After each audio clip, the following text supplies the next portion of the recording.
Hi everyone, I'm Veronica. This is my channel, Veronica X Stitch. This is my Flosstube number 46. Flosstube, in case you don't know, is generally about cross stitch. My channel is entirely about kind of cross stitch, where I will show you my stitching journey on all of my projects. So I hope that's why you're here, and if not, I hope you'll stick around and give it a try.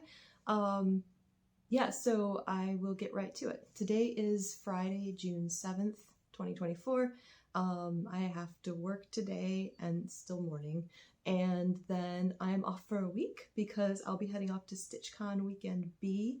I'm wearing my StitchCon 2021 shirt. I have another shirt waiting for me when I get there, so I'm super excited to see my friends again and to get some good stitching in.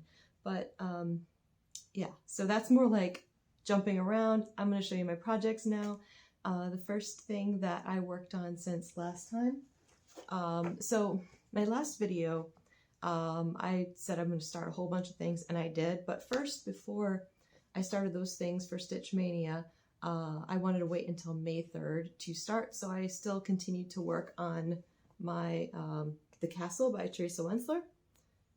And so basically between my last video and May 3rd, one second.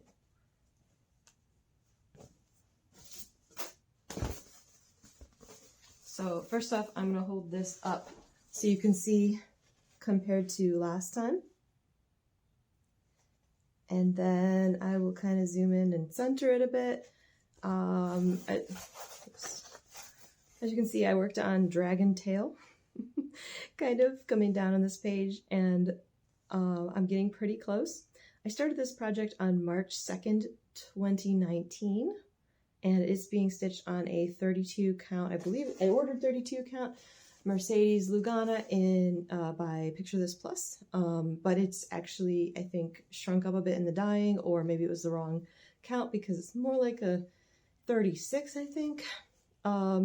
I'm also doing a Kreinik blending filament conversion thing, so I don't know if you can tell the dragon has some sparkle to it. Her. I'm gonna say it's a her. Since I am so close to a finish, kind of getting into plans, as soon as I'm done with this video, I'm going to put this back on the scroll rod and work on it some more, because I'm going to aim, this might be a bit of a stretch goal, but I'm going to aim to try to finish this at StitchCon so I can ring the bell, because that's a really big finish for me. It will be. So that's that.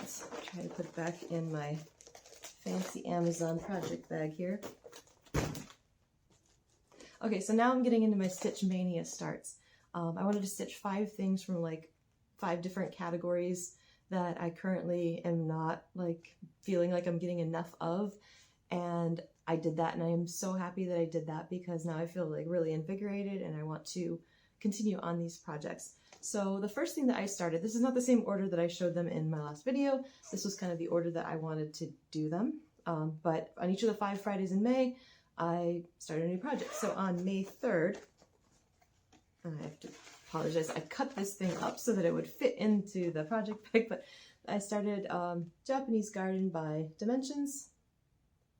And by the way, I also posted these onto my Instagram, and I made YouTube shorts for each one. So it's kind of an interesting experiment. So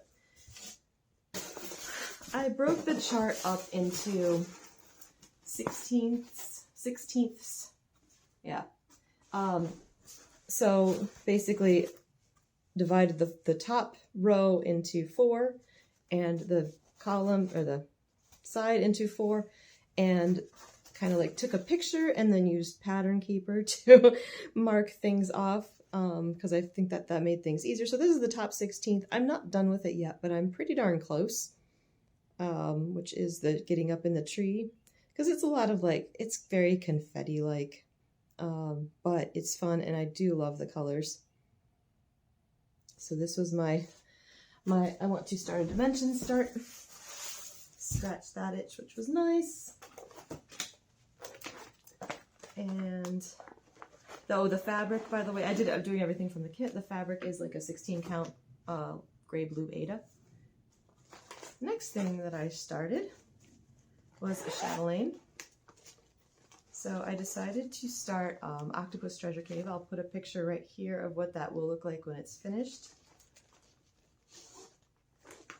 And I'm stitching this on a 28 count black Lugana. And that's backwards. 1 second. So here we go. So this is broken out. The design is, or the instructions are broken out into 6 parts. The first part is kind of the border plus a lot of the stuff I haven't done yet. So I figure I'm about halfway done with the border minus the beads. I will say that I stitched on darker fabrics before, but never like pure black. And this was definitely a challenge to see. What I ended up doing was I put a piece of paper behind it. So I have a Omnic scroll frame. I put taped a piece of paper behind it and then shined a little light on that paper to kind of give it like a white, bright background. And then I could see the holes better. And it was fun. This is all in like fancy flosses, like some silks, mostly silks. There's pearl cotton in these borders here. And a couple of Krynic, I think, or petite treasure braid, sorry. It's fun, but I wasn't crazy about the pearl cotton.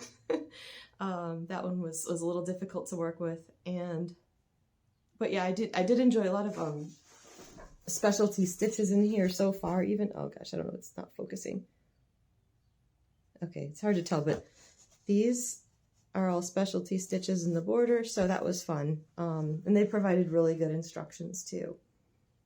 So I really did have fun working on this, but it's slow because of the black fabric. It's fun. And I bought the PDF, which was nice because then I was able to like pinch zoom in to see a lot of the detail. And I don't know, I'm sure it's possible to do off of paper, but I think I would have a much harder time with it. So that one I started, on May the 10th. The next project that I decided to start, and this is not in the right order, was from my like other category, I guess you could say. And I decided to start this one, Paris by Alessandra Adelaide. I picked this one because I really think it would look nice like on my walls. It's not my typical like stitching aesthetic, which is usually like, you know, fantasy ladies, that sort of thing. But those I wouldn't really want on my walls. So anyway, this one was kind of neat. It's only got 4 DMC colors and beads, and it's like really wide. So it's gonna be a struggle. But I feel like I made some pretty good progress on it. So this is, I guess, I'm probably not going to butcher the pronunciation, but this is the Sacré-Cœur, which is the big castle that you can see up on the hill when you're in Paris, and some background buildings, and I don't know the name of the bridge. I'm starting in on this other building here. I don't know, I feel like I made some pretty good progress on it, but it's still a long way to go, because again, look how, this is a half of fabric, and it's probably going to take most of the width of it. And I've been stitching this on using my Q-snap, so that's why it's all wrinkly. Can't use a scroll rod because I don't have one that wide. I don't think I would enjoy that either. But yeah, that one was interesting and fun, and I'm glad that I started on that. It also made me realize that for the 4 colors, I need to do some DMC shopping because I ran out of one of them already.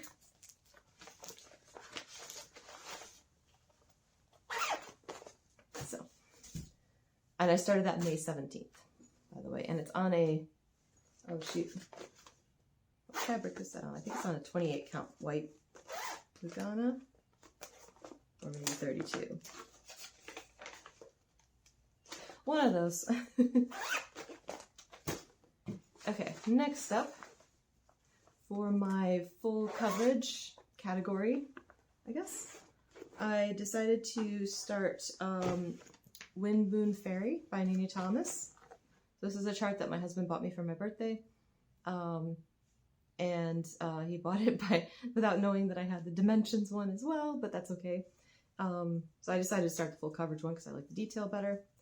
And he bought it from the Nini Thomas website, where she has some charted of her own art. One thing I will say, so here, let me show you. So I'm doing this. So I do this working on the top left page, and it's all like background, so not too interesting. I'm doing this 25 count 2/1 tent, which is, I was surprised how much I got done in a week, but this is not, I'm not a fast stitcher. But as you can see, I got like maybe 80 to 90% done with the page. So I think that's pretty cool, and I really like that. I'm also using Easy Guide or Easy Count, Easy Grid, one of those. Obviously not printed, but the every 10 as a darker, like a gray color. And I don't think I want to ever do any other full coverage, which makes it so nice and easy to count. I don't have to go in there and grid myself. One thing, this design, or any of Nini Thomas's charts, I think, one thing that I noticed is that some of these white stitches in here that I haven't done yet, those are going to be like a dark blue color. And the color that it called for is 3882, which I learned this is a discontinued color, and I didn't have it. There are replacements, but that's why I didn't stitch it, because I was like, I don't have that. I have to go to Joann's, but I thought I had everything from Joann's. So I think these must have been charted when it was still an active color, or by software that hadn't been updated yet with the active color list. And so I noticed that these designs are all, or some of them at least, are also charted by Pain Free Crafts. I imagine those were more recent and probably better. So, I mean, if I had to do it again, I'm definitely going to share with my husband if he wants me to do her art again, maybe in a lifetime or two later, to get them from maybe a newer charting thing. I don't know. I've never stitched anything from Pain Free Crafts, but they have a lot of nice stuff. By the way, I wrote down, I put this little card in my project bag, but the equivalents for the DMC colors. So I'm going to try that the next time I pick this up. I started this one on May 24th. So last new start, I started this a week ago today, which was May 31st, and that was a Bella Philipina. And of the two that I had, I decided to start an Amphitrite, which is really big, but she was not cheap to kit up, so I figured I should, start her. This is on a 28 count color and cotton fabric called Sea Glass. And I counted up to her head, and that's where I started. So I did her face and did a good portion of her hair. Her hair still continues down. This is a fat half of fabric, and she's going to be on, like, take up a lot of it. Kind of hard to tell. But anyway, I am so in love with how she looks. Like, I'm so happy I picked this one, and then I started with her face, because now whenever I stitch on it, I will have something to look at that is interesting and fun. So I might do that going forward with every fancy lady I do. I don't know. Okay, so that's all I have to show you in terms of my progress since last video. Yeah, like I said, I'm probably just going to pick up my castle and see if I can finish that at StitchCon.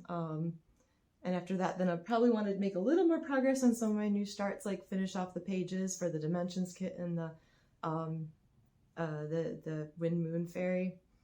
And then this is probably, Amphitrite's probably like my new favorite project. So I don't know, we'll see. I don't know know if I ever want to do like a rotation, but now that I have a lot of whips, I started to make up a whip go board for next year, assuming I don't finish a lot before then and restart a lot. But I'm starting to get really excited about my projects again, which is great because I went through a bit of like a lull between 2022 and 2023 with job changes and whatnot, and now I'm like super energized and want to stitch and focus on things. So I might just swee-wee for a little bit longer and then see if I want to try to do a little bit more organized work. But yeah, I have StitchCon next week, which I'm super excited about. The people who are there now at StitchCon A, I am both jealous and happy for you. But I'll be down there in a few days, so I'm super excited. And one thing too, this was kind of like an impulse buy, but like every time I've gone to a retreat, which is only 3, I've only been to 2 StitchCons and I went to Queen City Stitch Retreat last year. People have like these super fancy lights, and I decided to buy one yesterday. This is a Halo Daylight Go, it's called. I haven't taken the plastic off of here yet, but basically a lot of people have these. They're rechargeable, and so I am gonna join the I don't know, call it join the cult, I guess. I don't know. I've had lights before that are nice, but they get in the way, and these are nice and small, so we'll see how it goes at the retreat. I've seen other people have like fancier ones too, and yeah, we'll see how this goes though. But I am excited. I also bought a Lowry table clamp, and I have the corner clamp thing, so I think that's gonna make it nicer too. When I get back from StitchCon, I'll make another video and I'll show you kind of what my setup looks like, so you can see if you're interested in going to a retreat. Because in the past, it's been clunky for me. I've either held things in my hands on the table, and my table area is just a complete mess, and I want to try to make that a little bit nicer. Of course, it's just always a mess at retreats, but it's all good, and it's a lot of fun. So yeah, that's all I have for you. I do have to work today, so I'm probably not going to edit this until this evening or tomorrow morning, but I'll get this up there for you guys. And check out my shorts if you want to see like quick little things for my new starts. I don't know if I want to continue doing that or not. And then also check out my Instagram, where I'm posting pictures of my progress every time I change a project, which hasn't been too often, but it might become more often now. I like the 1 week schedule, because after a week it's like, okay, I feel like I've gotten enough where I can see a difference. But yeah, thanks for watching, and I'll see you next time. Bye!